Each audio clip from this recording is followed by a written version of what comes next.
I can't wait to tell you the story behind the revelations this week. So the church is now about 18 months old.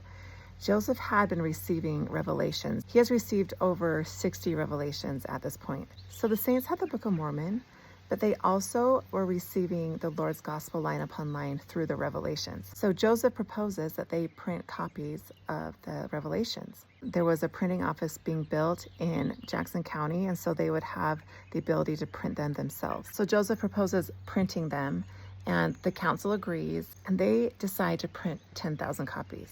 So I make study guides every year, and 10,000 copies is a lot in today's world. So when you hit 10,000, you qualify for a different kind of press. Back then, with movable type, 10,000 copies was a massive amount.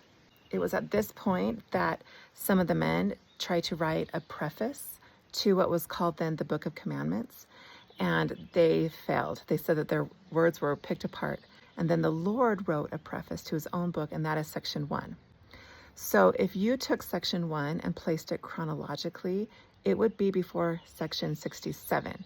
So that is where we are this week. You could chronologically place section 1 right before 67. So Joseph asked some of the brethren if they would testify the revelations, and some of them were hesitant because they didn't like the language in some of them, or they thought maybe there was some political incorrectness in some of them. And that is when the Lord gives a revelation in section 67. He challenges the wisest among them to try to write a revelation. The Lord knew that when Joseph was receiving these revelations, that he was under the influence of the Spirit, and that is how these revelations are received. Go into section 67 and see what the Lord has to teach us about how he works with imperfect people to bring his purposes to the earth.